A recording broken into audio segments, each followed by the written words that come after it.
Bueno, familia, hemos estado estudiando el Evangelio de... Cuéntame, el Evangelio de Mateo. Mi esposita decía que somos mateolólogos. Y sí, yo creo que sí. Ha sido muy interesante. Hoy estaremos en el capítulo 19. Si quiere, vaya listando su Biblia ahí en el capítulo 19. Por favor. Y trataremos de abordar los versos desde el 13 hasta el verso 30. Terminamos capítulo del día de hoy, con la ayuda de Dios.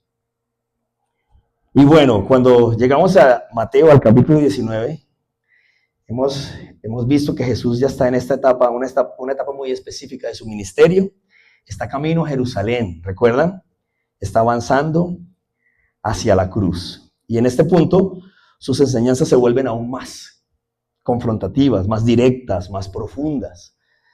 Ya no está hablando solo de las parábolas, como hablaba en varios capítulos atrás, hacia las multitudes, sino que ahora está confrontando el corazón de aquellos que dicen seguirle, o de aquellos que quieren seguirle, ¿vale? Este capítulo 19, vemos varios temas que parecen distintos, pero en realidad están muy conectados. Hace 15 días vimos que el Señor hablaba del matrimonio y confrontaba el diseño de Dios versus la dureza del corazón. Eso fue muy interesante, lo que estuvimos estudiando, y a la luz de la palabra fue muy interesante.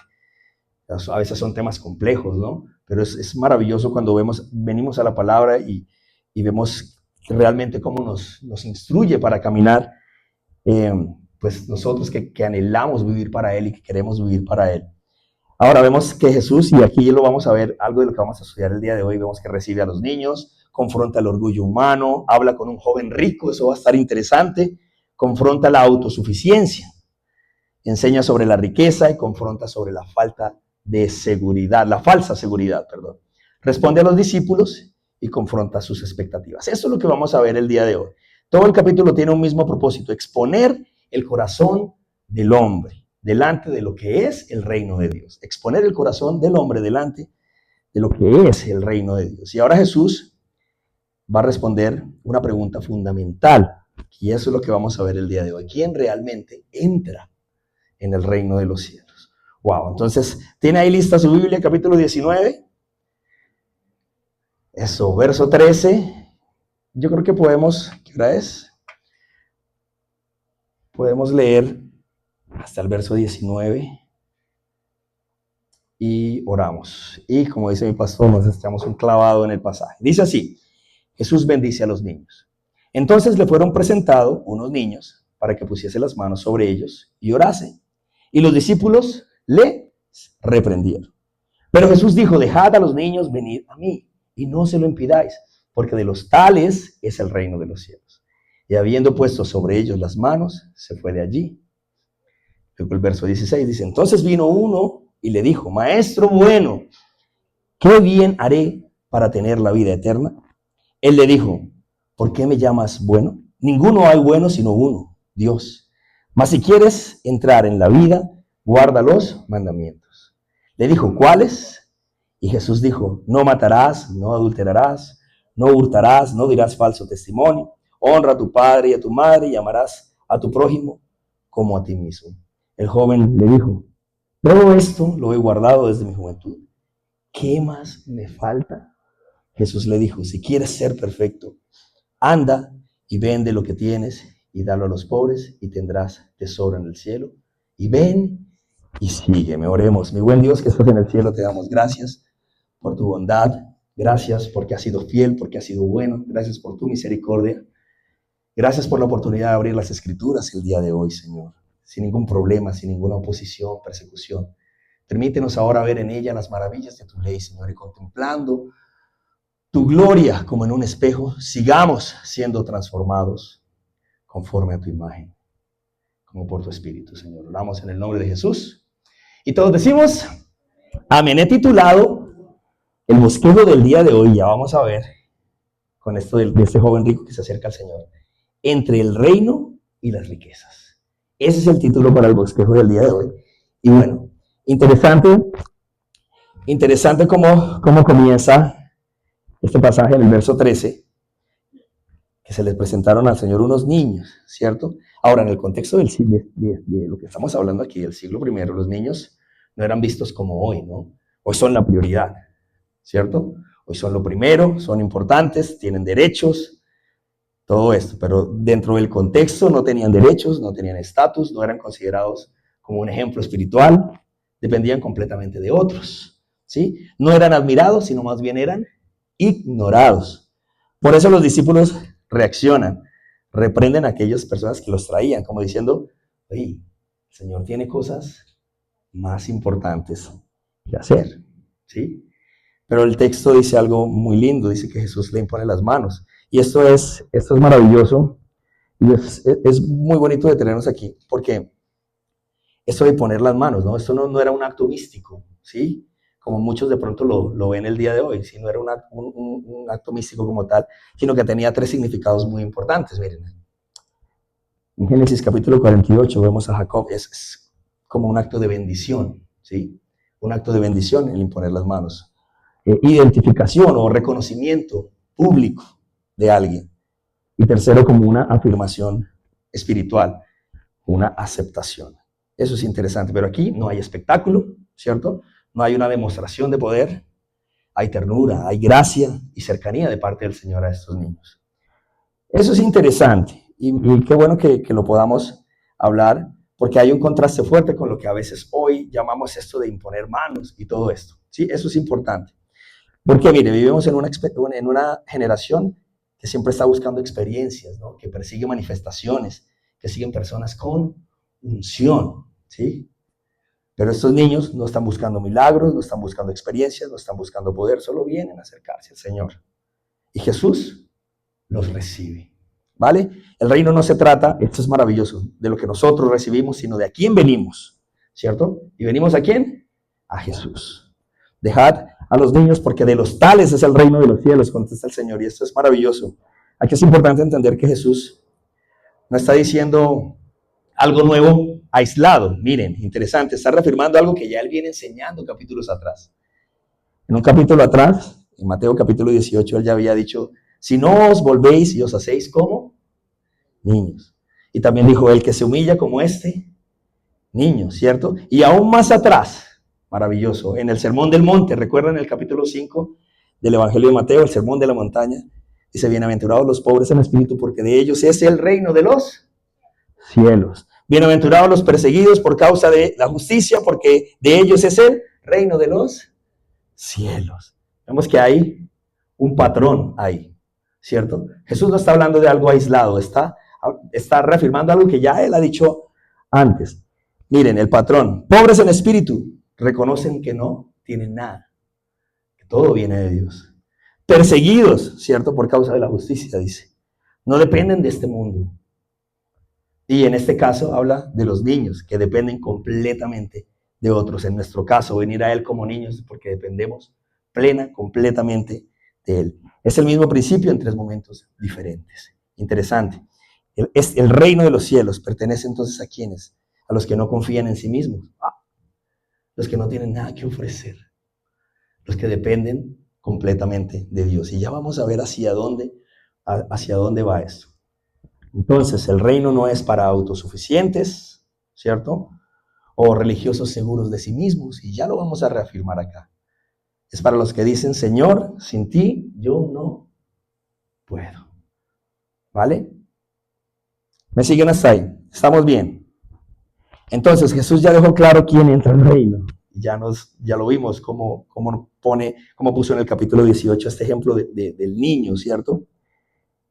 Interesante, ahora nos va a mostrar quién, aunque parece tenerlo todo, aunque parece que es perfecto, ¿sí? Lo tiene todo, es importante, es influyente, ¿sí?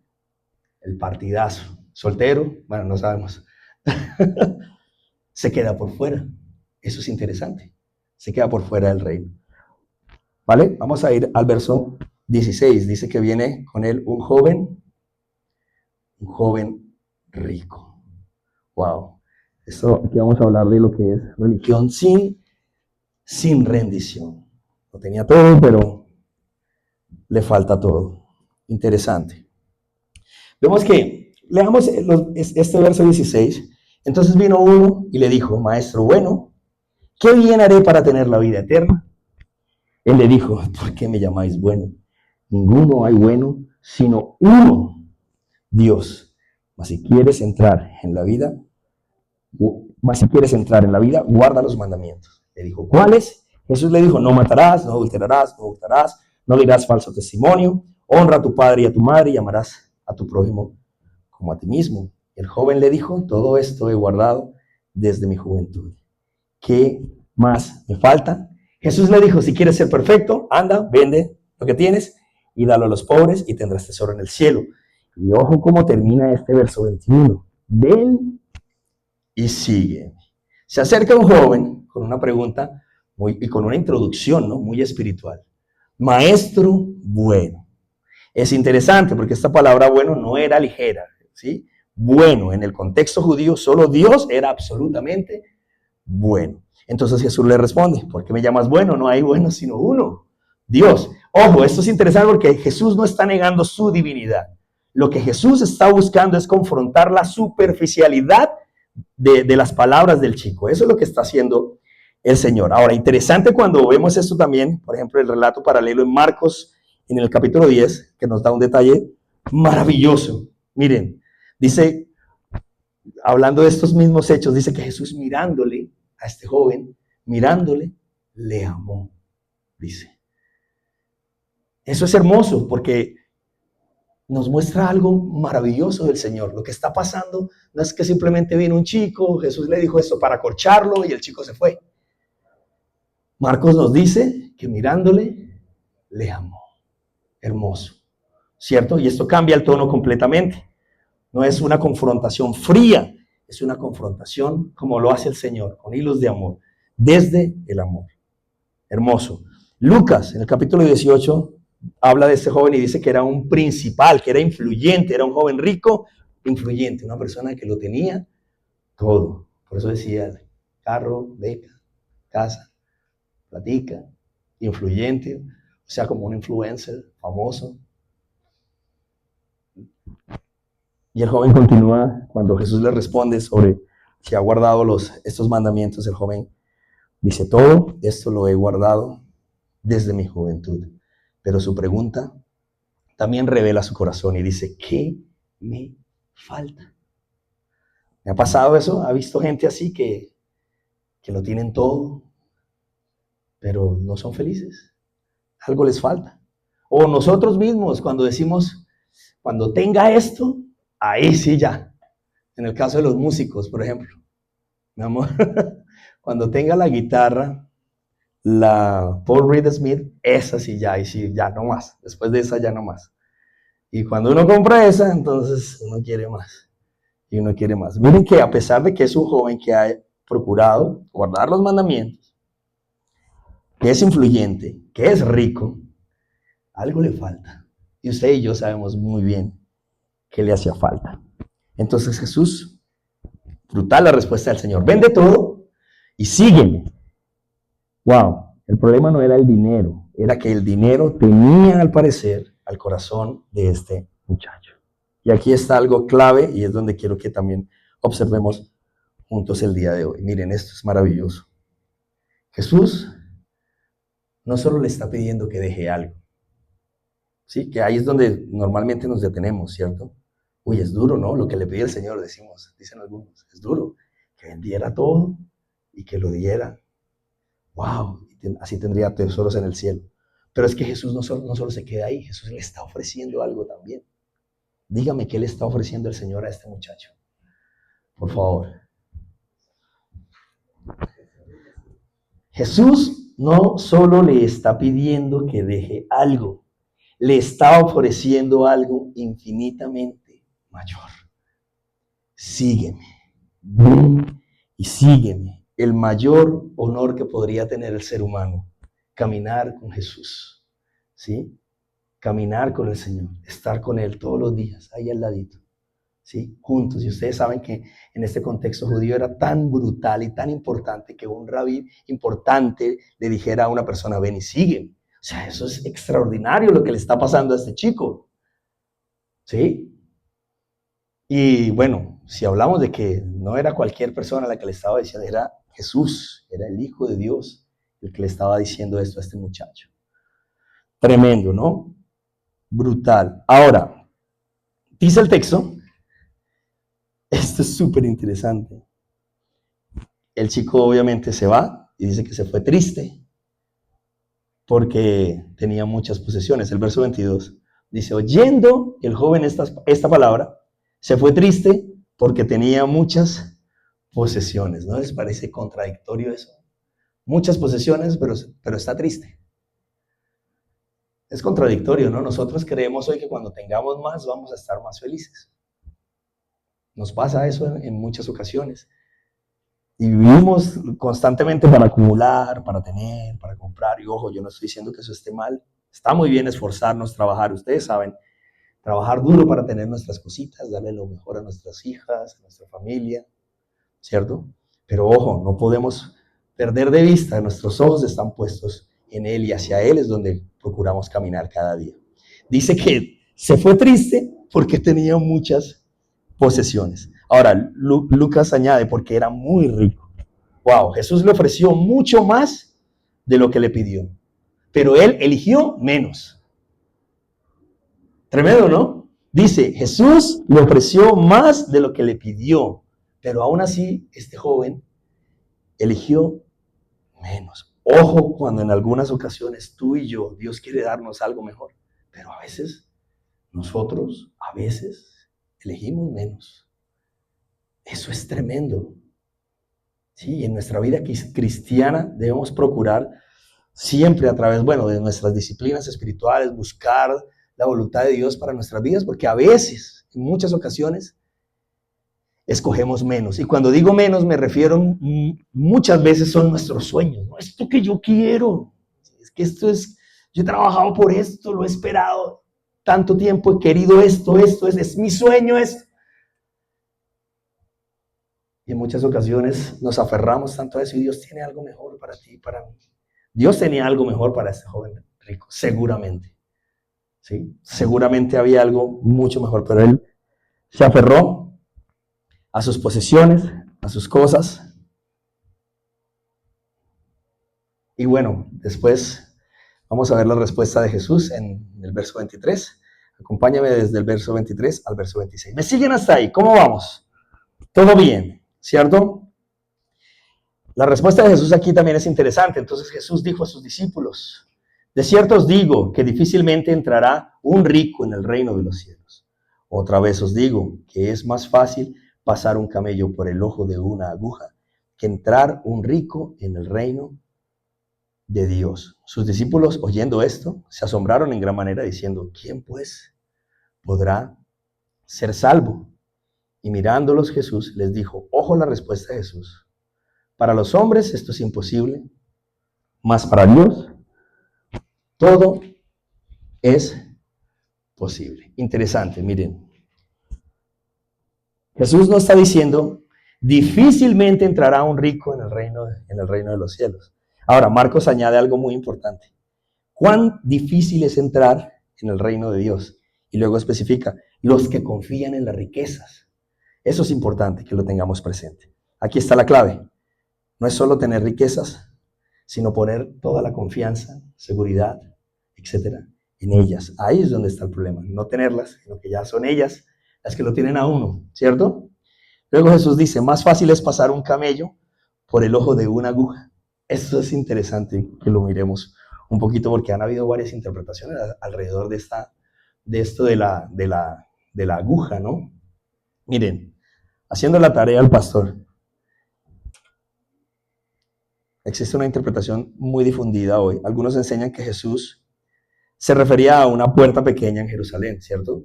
¿Han escuchado esa interpretación? ¿Sí? Llamada el ojo de la aguja, por donde un camello podía pasar, pero con mucha dificultad. Tenía que arrodillarse, había que quitarle la carga y así lograba entrar. Entonces, con esta interpretación es muy fácil concluir, o sea, no es imposible, solo es difícil, ¿cierto? Pero posible. ¿Me estoy haciendo entender?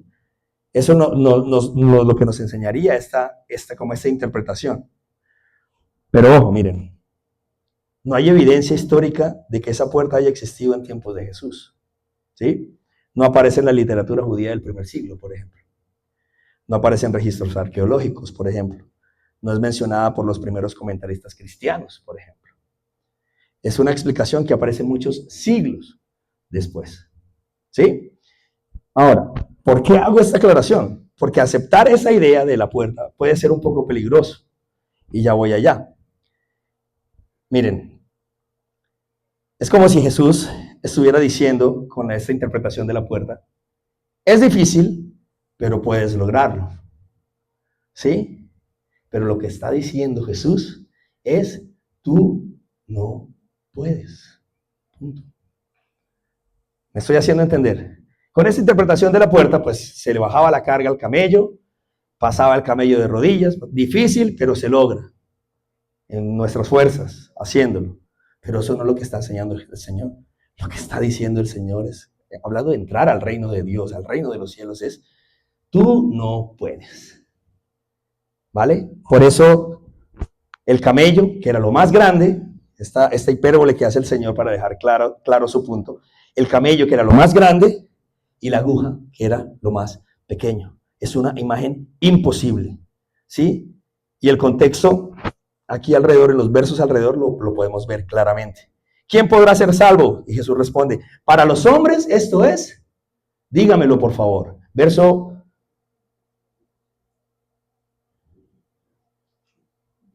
26.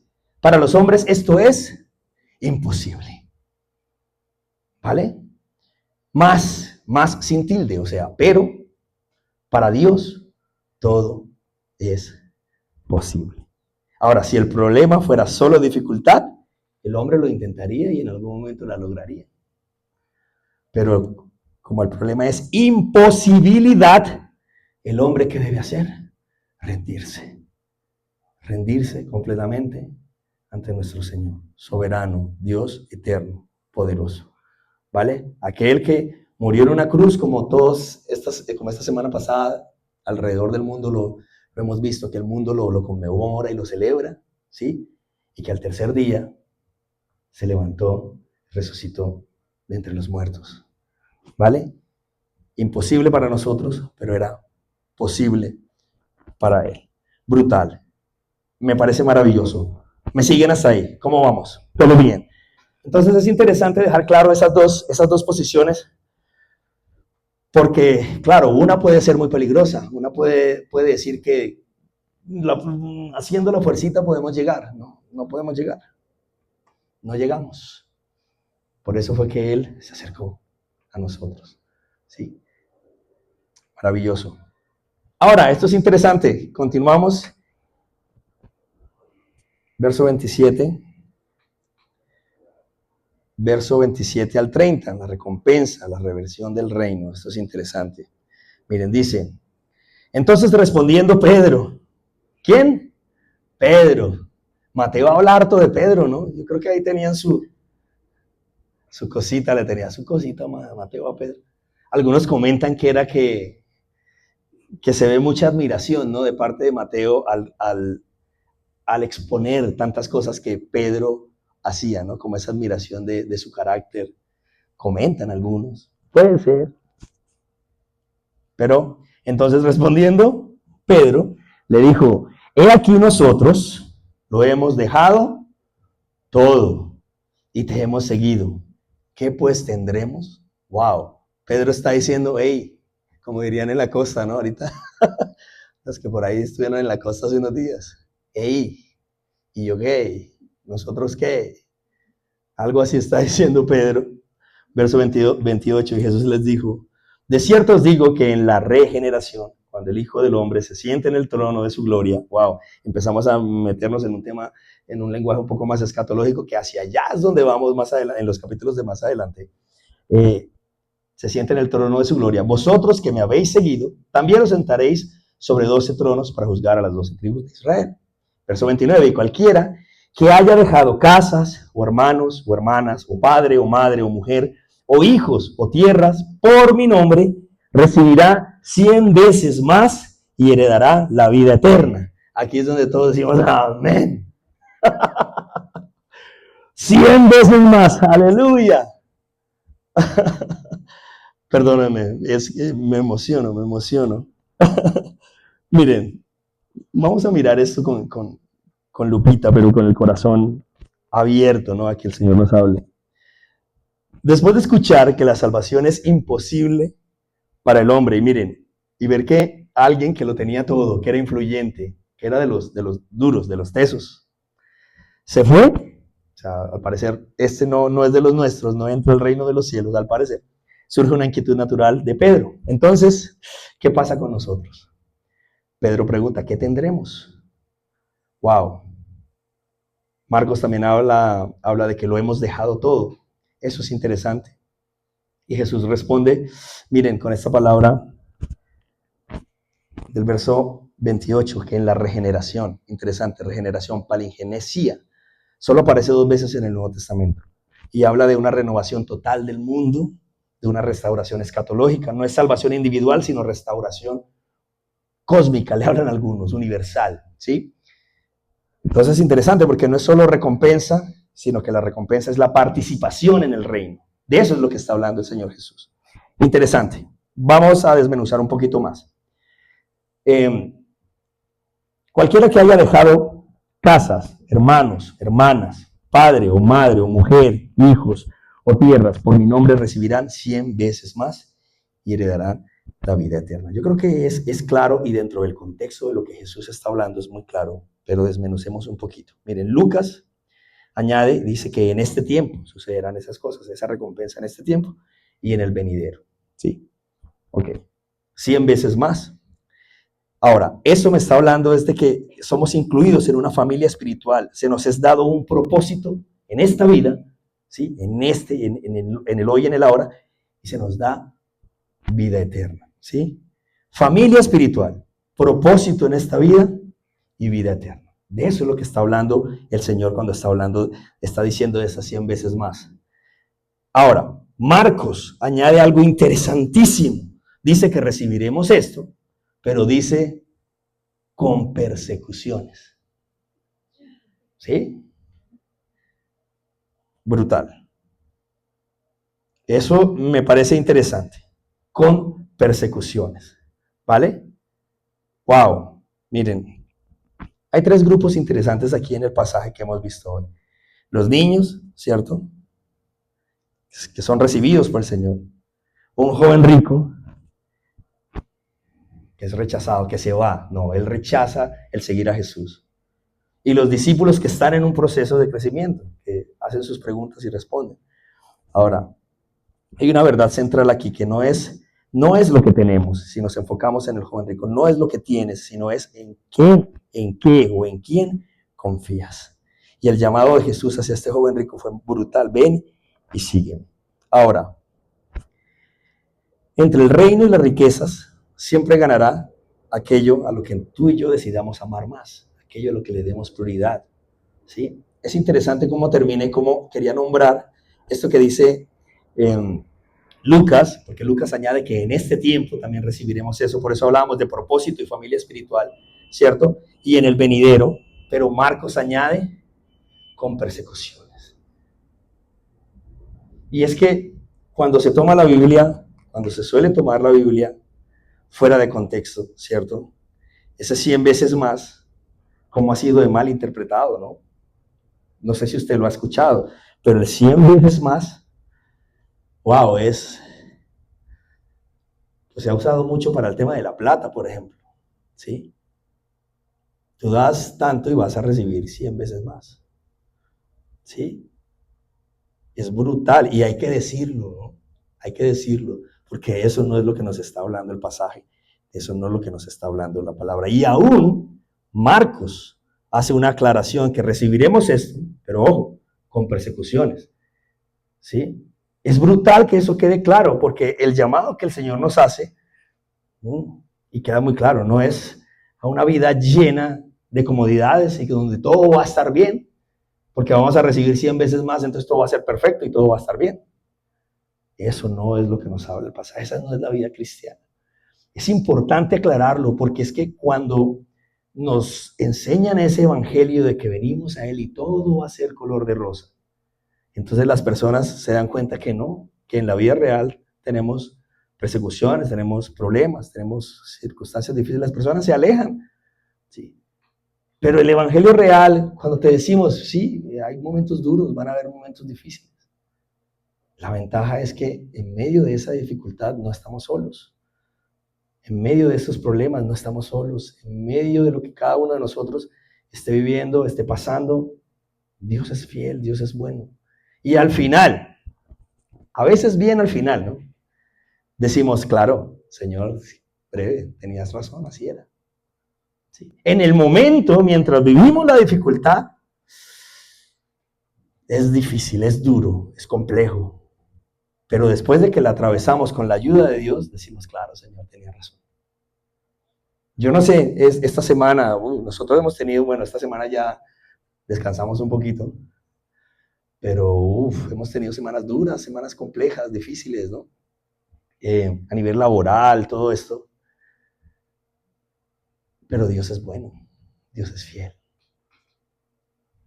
Y me da mucha, cuando leo este pasaje de este joven rico y veo lo que desechó, ¿no? Que prefirió aferrarse a sus cosas, prefirió aferrarse a lo terrenal, a lo que él tenía. Wow, es muy triste eso. Es muy triste. ¿A qué nos estamos aferrando tú y yo el día de hoy? Y es bueno que nos hagamos esa pregunta. ¿A qué te estás aferrando el día de hoy? ¿Dónde está tu lugar seguro? ¿Dónde está puesta tu confianza? ¿Dónde está puesta tu seguridad? ¿Es de pronto una persona? ¿Es de pronto un trabajo? ¿Sí? ¿Es un familiar? ¿Dónde está puesta esa seguridad, esa confianza? ¿En la plata? ¿En las riquezas? ¿En quién o en qué está puesta? Porque si no es en Dios, si no es en Él, no está puesta en el lugar correcto. ¿Vale? El único lugar digno, ¿sí? Para ti, para mí, de que confiemos, de que estemos seguros, de que digamos aquí vamos a la fija, es en Él. Y la única forma también de acercarnos a Él y de poder conocer ese propósito, lo que hablamos ahorita, esa familia espiritual, ese propósito, lo que Él tiene para nosotros. ¿Qué quieres de mí, Señor? Miren, aquí lo tenemos, aquí lo podemos buscar y aquí lo vamos a encontrar en su palabra. Así como nos reunimos y la estudiamos y Él habla a nuestra vida, a nuestro corazón. Y creo que nos debemos a nosotros mismos encontrar, saber ese propósito. O sea, no estamos solo trabajar para vivir, vivir para trabajar. ¿Sí? Hay algo más. Hay algo más.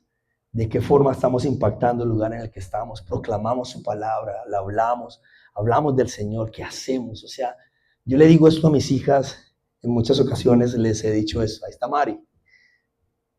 Es que la vida es más que trabajar y ya. La vida es más que producir plata y ya.